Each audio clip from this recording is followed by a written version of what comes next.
안녕하세요, 여러분. 그동안 잘 지내셨나요? 제가 퇴사를 한 지도 벌써 3달이 넘었네요. 3달 동안 하고 싶은 것들을 하면서 보내니까 시간이 엄청 빨리 지나갔어요. 저는 퇴사 후 어느 정도 휴식을 갖고 나서 약간의 재정비 후 올해 안에 다시 취업하는 걸 원했기 때문에 이제 이직 준비 루틴을 실행해야 할 때가 왔어요. 앞으로 이 채널을 통해서 취업 준비 영상들을 올릴 건데 아래 3가지를 목표로 하려 해요. 이번 영상에서는 지난 3달간 제가 무엇을 했는지와 앞으로 무엇을 할지에 대한 설명을 드릴 거고요. 다음 영상부터는 브이로그 형식으로 올라갈 예정이에요. 사실 회사 다닐 때는 여러 이유로 영상을 꾸준히 올리는 게 힘들었거든요. 이번에는 정말 자주 올릴 수 있어요. 제 영상을 처음 보신 분들을 위해서 저의 상황에 대해 잠깐 설명드릴게요. 저는 2020년에 국비로 개발자 과정을 수료 후 2021년에 비전공자로 개발회사에 입사했어요. 입사 후 2년 넘게 일했을 때 컴퓨터 기초 지식이 굉장히 부족하다는 걸 깨닫고 부족한 지식을 채우기 위해 편입을 생각하게 되었어요. 그래서 2023년 하반기에 방송대 컴퓨터과학과에 편입해서 대학생활과 직장생활을 병행하게 되었어요. 편입 후 1년 반을 더 다니다가 여러 이유로 다른 회사도 가보고 싶다는 생각이 들었어요. 저의 고민사항이 회사 내에서 개선할 수 있는 점이었다면 퇴사하지 않았겠지만 그렇지 않았기 때문에 퇴사 외에는 방법이 없다고 생각했어요. 사실 고민을 정말 많이 했던 게 원래 전 회사에서 자발적 퇴사를 할 거라 생각해 본 적이 없었거든요. 이직을 고려할 때에서야 회사를 그만두고 재취업을 위한 준비를 해야 할 수도 있겠구나라는 생각을 하게 되었어요. 먼저 재취업을 위해 제가 갖춰야 할 요소들과 취업 시장에서 제가 갖춘 경쟁력을 분석해 봤어요. 우선 제가 취업을 준비했을 때와 비교해서 지원 자격이 꽤 까다로워졌다는 걸 알게 되었어요. 기업들의 지원자 경쟁률도 많이 높아졌더라고요. 전공자 우대가 많아진 것, AI라는 단어가 드문드문 보이는 것도 요즘 백엔드 개발자 공고에서 보이는 특징이었어요. 기업 채용 공고, 개발자 취업 관련 채널, 다른 분들의 후기 등을 참고해서 저를 객관적으로 평가해보니 경쟁력이 있는 수단들을 제대로 갖춰놓지 않았다는 걸 알 수 있었어요. 솔직히 이때 정말 아득한 기분이 들었어요. 입사 후 회사에서 일하면서 필요하다는 자격증도 땄고 부족함을 느껴 편입해서 학교도 다니고 그동안 저는 뭔가를 계속하고 있다고 생각했고 그 사실에 뿌듯함도 어느 정도 느끼고 있는 사람이었거든요. 그런데 막상 이력서를 써보니 저는 특색 없이 평범한 사람이었고 오히려 서비스 기업 기준에서는 그동안 아무것도 하지 않은 사람으로 느껴질 수 있다는 생각까지도 했어요. 제 나름대로는 노력을 한 것이었지만 사실 누군가는 기본적으로 갖추고 있는 조건들을 저는 직장을 다니면서 하나씩 갖춰간 거라서 더 힘들게 느껴졌을 뿐이고 추가적으로 필요한 사항들은 갖추지 못했던 거예요. 처음에는 도대체 여태난 뭘 했지? 그동안 왜 그렇게 안 일했을까 생각하며 과거의 제 행동들을 게으름 나태함으로 치부하며 후회했어요. 하지만 나중에는 그 상황에서는 내 나름대로 최선의 노력을 한 결과일 것이다. 다시 돌아가도 당시 내 역량으로는 그 이상으로 뭔가 할 수 없었을 것이며 아마 왜 해야 하는지 필요성조차 못 느꼈을 것이기 때문에 지금 후회하는 건 의미가 없다라는 결론을 내렸어요. 사실 4년 전에는 우선 개발자가 되는 게 가장 중요한 일이고 그때가 저에게 있어 가장 중요한 시기일 거라고 생각했어요. 하지만 지금은 어느 정도 기본은 갖춘 상태에서 제게 부족한 걸 찾고 그것을 스스로 채우려 하는 현재가 개발자로서 더 중요한 시기라는 생각이 들어요. 항상 과거보다 현재가 더 중요하게 느껴지나 봐요. 무튼 제게 필요한 건 과거의 저를 자책하는 게 아니라 이제 다시 시작이라는 마음가짐과 함께 앞으로 제가 해야 할 일들에 집중하는 거였어요. 그러려면 이제 진짜 퇴사를 해야 했는데요. 이제 나가서 취업 준비를 다시 하면 무조건 고생할 게 예상이 되고 솔직히 현재 상황에서는 경력직이라도 취업이 안 될 경우까지 고려해야 하니까 좀 걱정이 되었어요. 하지만 평생 이 회사에 있고 싶다는 생각이 든 게 아니라면 오히려 퇴사를 계속 미루는 게 저에게 독이라는 생각 또한 들었어요. 하고 싶은 걸 하고 대차게 실패하는 게 차라리 낫지 여러 핑계로 시간 끌다가 나중에 왜 그때 아무것도 못했을까 하고 후회할 상황을 만드는 게 이제는 더 싫었거든요. 결국 퇴사를 결심했고 올해 1월에 퇴사 후 현재는 3달이 지난 상황이에요. 퇴사 후 저는 2달은 정말 후회 없이 쉬었고요. 1달은 자격증을 공부하면서 방송대 강의를 들었어요. 좀 TMI지만 저는 20대에 겪은 모든 과정들 사이의 공백이 굉장히 짧은 편이었어요. 문득 생각해보니 제 삶의 공백들이 꽤 짧은 편이었는데도 그 안에서 저는 매번 다음 과정을 겪는 걸 불안해하기만 했지 제대로 마음 놓고 쉬어본 적은 없었더라고요. 그래서 퇴사하게 되면 정말 나를 위해서 한동안은 아무 생각 없이 쉬어야지. 그리고 이왕 가는 시간 무슨 일을 하더라도 불안해하지 말고 최대한 즐겨야지라고 생각했습니다. 그래서 퇴사 후 2달은 지금 이렇게 지낼 수 있는 시간이 또 언제 있을지 모른다라고 생각하며 정말 마음 편히 쉬었어요. 병원 다니면서 몸 이곳저곳 수리하고 다양한 사람들의 인생을 담은 다큐들도 보고 대학 다닐 때만 읽었던 개발 외 분야의 책도 다시 읽어보고 잠도 진짜 많이 자고 말 그대로 찐 백수의 삶을 보냈어요. 정말 하루하루가 행복했고요. 이 짧은 쉼을 위해 제가 여태 살아온 게 아닐까 싶을 정도로 좋았고 세상이 밝고 아름답게 보였어요. 이렇게 백수 생활 2달을 보내고 나서 조금씩 취업을 준비하기 위해 자격증 공부를 시작했어요.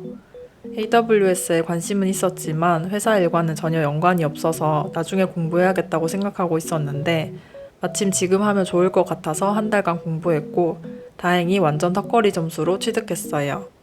굳이 이 자격증을 취득한 이유는 AWS를 활용하는 서비스 기업이 되게 많은데 저는 한 번도 사용해 본 적이 없어서 이번 기회에 실습하면서 배워보자는 마음도 있었고요.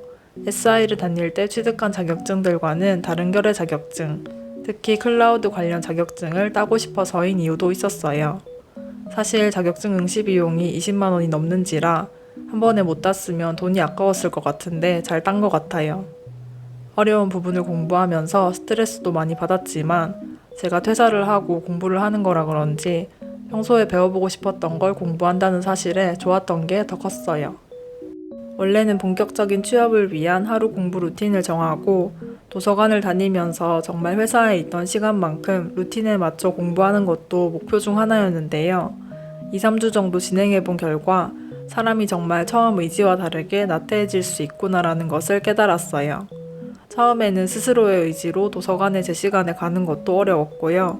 할 일도 하루에 여러 가지를 병행해야 하는데 사실 강의 듣는 게 제일 편해서 그런지 계속 방송대 강의만 듣게 되었습니다. 덕분에 강의는 많이 듣고 과제도 제출했지만 제가 생각한 하루 루틴은 최근에서야 지키게 되었네요. 솔직히 유튜브에 영상을 올리려고 의식적으로 행동한 것도 있어서 이 채널이 없었으면 습관을 잡는 게 아마 더 오래 걸렸을 것 같아요. 어느 정도의 강제성을 위해서 앞으로 올릴 브이로그에서도 여러분께 저의 하루, 저의 민낯을 전부 공개할 예정이에요.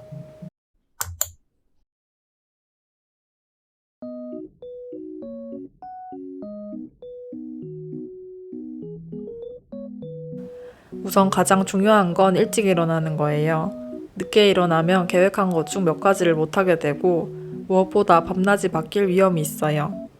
아침을 먹고 나면 1시간 동안 사이클을 타면서 운동을 하는데요. 원래는 저녁에 운동을 하고 있었는데 매번 잘 안 되더라고요. 그래서 아침에 하고 있고 아침부터 파이팅 넘치게 의지를 다지기에 좋아요. 저의 도파민 중독을 치료하기 위해서 웬만하면 사이클 탈 때만 탭이나 폰으로 이것저것 보려 하는데 이렇게 하면 1시간은 정말 금방 가더라고요. 운동 후 씻고 나서 도서관에 가기 전엔 집에서 코딩 테스트 풀이를 해요. 사실 전 코테를 안 보고 입사했어서 여태 코테를 본 적이 한 번도 없어요. 그래서 이제서야 코테를 제대로 풀어보게 되었어요. 코테 풀이 자료를 찾다가 좋은 확장 프로그램을 알게 되었는데요. 기존에는 VS 코드로 문제를 풀이하는 게 좀 번거로웠는데 이 확장 프로그램을 사용하면 문제 파일 생성과 답 확인, 테스트 케이스 추가와 제출까지 정말 수월하게 할 수 있어서 좋았어요. 현재는 입문 단계라고 하는 백중 9단계까지의 문제들을 풀었는데요. 앞으로 여러 단계를 거쳐서 점점 더 어려운 문제들을 해결하게 될 텐데 지금은 복잡한 문제들을 보면 도대체 이렇게 긴 문제를 어떻게 푸는 건지 신기해 보여요. 알고리즘 풀이에 있어서 필요하다면 돈을 투자해서 추가적인 강의 등을 구매할 수도 있겠지만 우선은 대학 교재, 기존에 사놓은 자바 알고리즘 책, 인터넷 검색으로만 해결할 것 같아요. 12시가 되면 도서관에 갈 준비를 하고요. 걸어가면서 새소리도 듣고 중간중간 썸네일 넣을 것도 찍으면서 여유로운 백수의 하루를 즐겨요. 도서관에 도착해서 하는 첫 번째는 쿠버네티스 강의 듣고 실습하기예요. AWS처럼 쿠버네티스도 제가 배우고 싶은 것 중 하나였거든요. 쿠버네티스 강의는 배운 내용을 실습할 수 있는 환경도 제공하는데 각 코스마다 주어진 과제를 이 실습 환경에 수행해야 다음 단계로 넘어가고요. 실제 시험도 실습 기반에서 문제를 해결하는 방식이기 때문에 학습에는 도움이 된다고 해요. 이것도 왜 굳이 자격증을 따는지 궁금하실 수 있는데 백엔드 개발자 지원 자격에 쿠버네티스에 대한 이해 및 경험을 요구하는 경우가 꽤 많았는데 AWS와 마찬가지로 쿠버네티스를 사용해 본 적이 없거든요. 사이드 프로젝트를 하면서 실제로 활용해보려 시도는 하겠지만 혹시나를 위해서 자격증을 준비하며 깊게 공부해보고 싶었어요. 지금 생각해보니까 그냥 제가 자격증 따면서 뭘 공부하는 걸 좋아하는 것 같아요. 미리 말씀드리자면 이력서에 쓸 자격증은 AWS, 쿠버네티스 관련 자격증과 영어 자격증 총 3가지를 생각하고 있고 8월에 방송대를 졸업하면 학사 졸업 이력도 적으려 해요. 여기에 사이드 프로젝트까지 추가해서 제가 생각하는 서비스 회사에 지원하기에 구색은 어느 정도 갖춘 이력서를 완성할 계획이에요. 사실 쿠버네티스 자격증도 원래는 응시료가 50만 원이 넘었는데요. 작년 12월 초에 리눅스 재단 홈페이지에서 응시권을 50% 할인가로 미리 구매를 해두었거든요. 과거에 제가 미래의 저를 위해 퇴사하면 뭐라도 하라고 결제해둔 것 중 하나인데 솔직히 그때 결제를 안 해놨더라면 가격적으로 좀 부담이 되어서 시험 치는 것도 고민했을 것 같아요. CKA는 상반기 안에 시험을 칠 예정이에요. 가끔은 쿠버네티스 강의 대신 구글 스터디잼을 진행하는데요.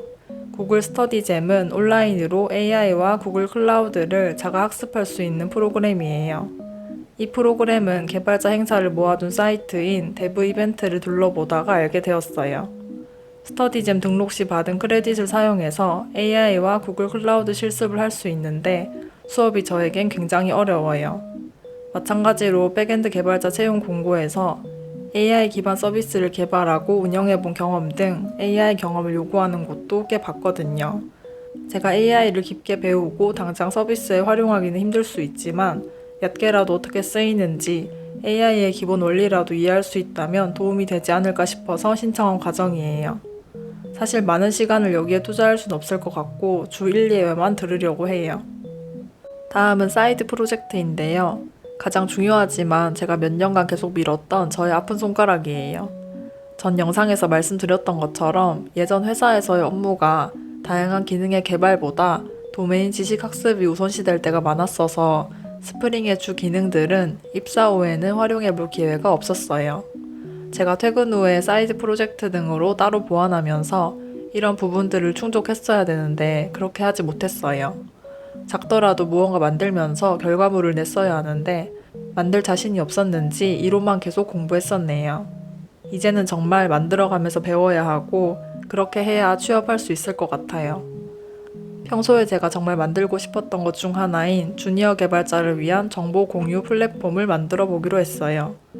매번 기술 스택 선정 및 요구사항 작성까지만 했었는데 프로젝트를 완성하고 가능하다면 실서비스 운영까지 해보는 것이 목표예요. 저녁은 아침보다 더 손이 가는 요리를 하는데요. 손이 가는 요리라 해서 엄청 어렵진 않아요. 그래도 회사 다닐 때에 비하면 굉장히 많은 발전이에요. 전 예전에 제가 게을러서 요리를 안 한다고 생각했는데 그냥 요리할 힘이 없어서 그런 거였어요. 요즘은 스트레스가 없어서인지 혼자 있을 땐 충동적인 배달도 잘 시켜 먹지 않고요.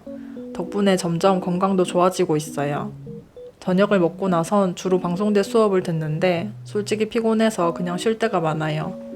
이 일정대로 일주일 해본 결과 집에 오면 체력이 방전되더라고요.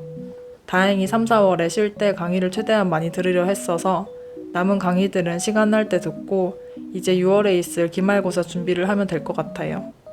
방송대는 편입을 신청할 땐 정말 졸업까지 제대로 할 수 있을지 막막했었는데 이번이 벌써 마지막 학기인데요.